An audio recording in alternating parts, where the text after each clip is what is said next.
Assalamualaikum warahmatullahi wabarakatuh. Perkenalkan, nama saya Nurul Putri dari kelas 11 IPA 3, ingin menjelaskan tentang proses pembekuan darah. Pertama, pengertian darah. Darah merupakan cairan yang terdapat di dalam pembuluh darah yang memiliki fungsi keseimbangan asam dan basa, mentransportasikan karbohidrat dan metabolit, mengatur suhu tubuh dengan cara konduksi atau hantaran, membawa panas dari pusat produksi panas untuk didistribusikan ke seluruh tubuh, dan pengaturan hormon dengan membawa dan mengantarkan dari kelenjar ke sasaran. Jumlah dalam tubuh bervariasi, tergantung dari berat badan seseorang. Pada orang dewasa, 1/13 berat badan atau kira-kira 4-5 liternya adalah darah. Faktor lain yang menentukan banyaknya darah adalah usia, pekerjaan, keadaan jantung, dan pembuluh darah. Darah seperti yang telah didefinisikan dan yang dapat dilihat adalah suatu cairan yang berwarna merah dan kental.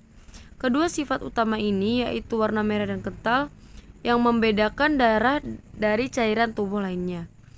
Kekentalan ini disebabkan oleh banyaknya senyawa yang dengan berat molekul yang berbeda, dari yang kecil sampai yang besar seperti protein, yang terlarut di dalam darah. Warna merah yang memberi ciri yang sangat khas bagi darah, disebabkan oleh senyawa bernyawa merah yang terdapat dalam sel-sel yang merah yang tersubstansi dalam darah. Selanjutnya, fungsi darah bagi tubuh.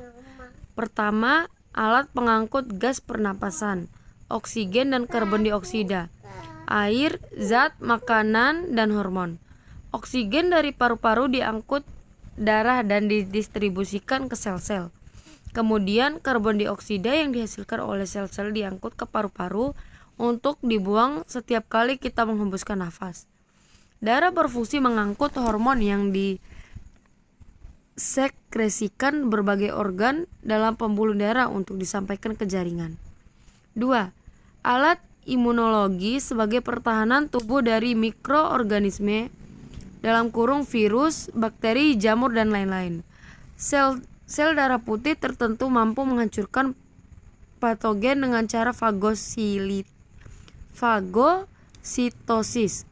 Sel darah putih lainnya memproduksi dan mengeluarkan antibodi. Ketiga, alat homeostatis untuk mengatur dan menyeimbangkan derajat keasaman dan komposisi ion cairan intersital jaringan. Bagian cair dari darah plasma mengandung garam terlarut dan protein. Zat terlarut ini menciptakan tekanan osmotik. Dengan cara ini, darah berperan dalam membantu menjaga keseimbangan. Buffer darah, bahan kimia tubuh yang menstabilkan pH darah, mengatur keseimbangan asam basa tubuh dan tetap pada pH yang relatif konstan, yaitu 7,4. Keempat, darah juga memiliki fungsi sebagai alat angkut zat metabolisme tubuh menuju alat ekskresi, dikeluarkan melalui paru-paru, urea, dan ginjal. Darah mengangkut produk-produk limbah lain seperti kelebihan nitrogen yang dibawa ke ginjal untuk dieliminasi. Sebaliknya, darah mengambil nutrisi dari saluran pencernaan untuk dikirim ke sel-sel. 5. Mempertahankan keseimbangan suhu pada tubuh. Darah membantu mengatur suhu tubuh dan mengambil panas. Sebagai besar dari otot yang aktif dan di bawah seluruh tubuh. Jika tubuh terlalu hangat, darah diangkut ke pembuluh darah yang melebar di kulit. Panas akan menyebar ke lingkungan dan tubuh mendingin kembali ke suhu normal. Alat pembantu untuk menghindar kerusakan jaringan melalui keseimbangan asam dan basa. Berperan dalam proses pembekuan darah untuk mencegah hilangnya cairan yang terjadi akibat luka. Selanjutnya, memahami pembekuan darah. Dikenal juga sebagai koagulasi. Pembekuan darah penting dalam perbaikan pembuluh darah. Darah mengalir melalui pembuluh darah untuk mengirimkan oksigen dan nutrisi yang dibutuhkan oleh sel-sel yang berbeda dalam tubuh. Saat pembuluh darah mengalami cedera, Hal itu memicu proses pembekuan darah. Dengan cara ini, tubuh akan memperbaiki kerusakan untuk menghentikan terjadinya pendarahan. Misalnya, ketika kerusakan terjadi pada lapisan pembuluh darah, trombosit akan membentuk sumbatan pada daerah yang terkena. Kemudian, mereka akan memulai proses pembekuan darah dengan bantuan faktor pembekuan tertentu yang diproduksi di dalam tubuh. Proses pembekuan darah adalah proses kimia kompleks yang menggunakan sebanyak 10 protein berbeda. Disebut faktor pembekuan darah atau faktor koagulasi yang terjadi dalam plasma. Secara sederhana, proses pembekuan darah mengubah darah dari cairan menjadi padat di lokasi cedera. Berikut prosesnya. 1.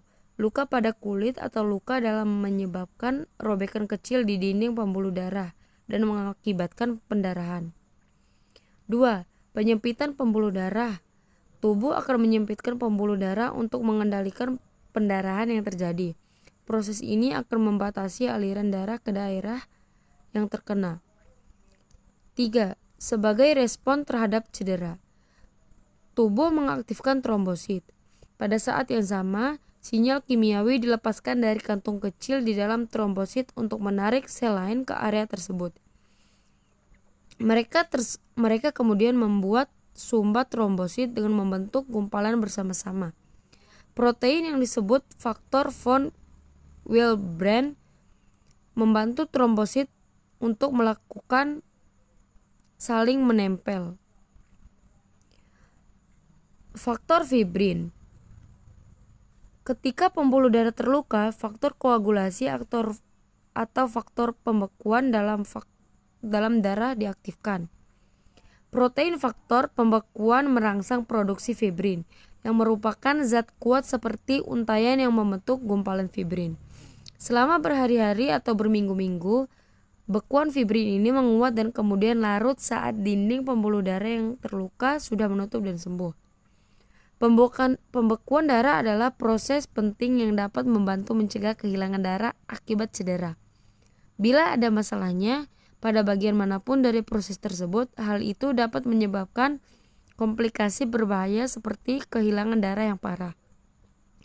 Biasanya, orang dengan gangguan pembekuan darah perlu diawasi secara ketat untuk mencegah cedera dan pendarahan.